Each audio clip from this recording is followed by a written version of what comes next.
joining us now is CTV News political commentator and former NDP leader Tom Mulcair. Tom, great to see you. Always appreciate your time. Let's talk about the new tariff support strategy. What sectors are going to be included in this $5 billion fund? What do you make of it? Well, I think it's a very good idea, and I think that Carney has spotted, using his experience and expertise, exactly what the federal government can do most positively to help. His message is very tough. He's telling Canadians, don't think that this is just a blip on the screen. Things have changed for good in our long-standing relationship with the United States, and we've got to adapt to it. So think of areas like lumber, where the Americans are larding on tariff after tariff after tariff. It's essentially protectionism, using an excuse about American national security, but obviously that's not true. So there's also, as you mentioned in the lead up, there's copper as a good example, steel, aluminum. These are sectors that are important in Canada. They're very vital to our economy as a whole, and they're being hit hard. So he's putting aside a sizable amount of money to keep workers here, to keep the jobs here to the extent possible.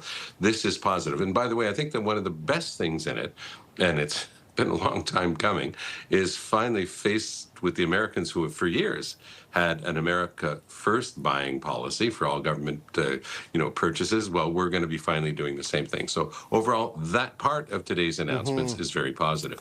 Yeah, another big part of today's announcement, pausing the EV target for next year, putting it under review. And also, it is yet another rollback of a Trudeau policy. Exactly. What does this say to you? This is a huge problem for future generations. So when you talk about sustainable development, you're looking at three different things at the same time. You're looking at the economy. We just spoke about that. Moving to preserve jobs here, to keep the economy moving, essential.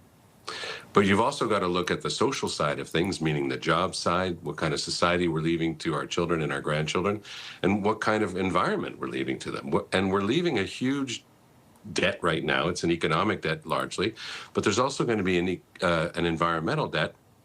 And we're not doing anything about that. To say that all of a sudden we're going to get rid of the targets that have been put in place for electric cars is a big mistake, because there's no reason for it. The car companies have been adapting to it. They've been preparing for it. All of a sudden, after having gotten rid of the carbon tax, which was one of the very few things that the Liberals did in 9 years in power, it's one of the very few things they did to reduce greenhouse gas emissions and come to grips with climate change and global warming. They got rid of that, and now they're getting rid of the obligation to have a higher percentage of cars be electric. At the same time, Canada has decided to put 100% tariff on Chinese electric vehicles. You could easily have cars on the Canadian market for under $20,000 Canadian if we didn't have that ridiculous 100% tariff.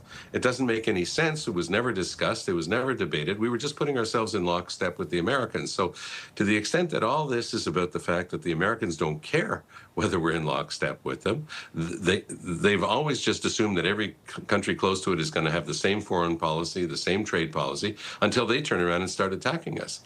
And so it's left us in a situation where, the Premier of Manitoba, Wab Kinew, had a very good take on this. He said, look, ask a canola farmer what he thinks about these 100% tariffs on Chinese electric vehicles, because the Chinese have slapped 75% tariffs on Canadian canola. Now, Mr. Carney had a bit of an answer to that today. He says, well, let's use that food, that beautiful food product, the oil that is canola, and let's stick it into diesel engines as a fuel.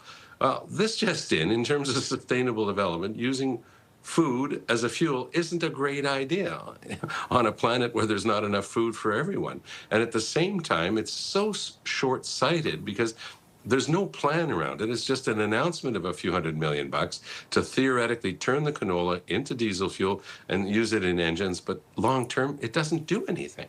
So this is the big mistake that they're doing. Now, one of the things that I do know about Mark Carney, because I've read what he's written, and I do know that he understands his stuff better than almost anyone. So for him to be throwing in the towel on this is a huge disappointment to anybody who cares about the environment and Canada's obligations under international accords. We signed the Paris Accord. And for the whole 9 years of Justin Trudeau, we were nowhere near meeting our obligations under that accord.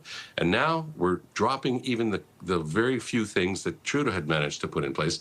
So yes, for those who care a lot about what kind of planet we're leaving to our kids, this is a huge, huge problem. CTV News political commentator and former NDP leader Tom Mulcair. Tom, thanks so much for your time. All the best, Scott.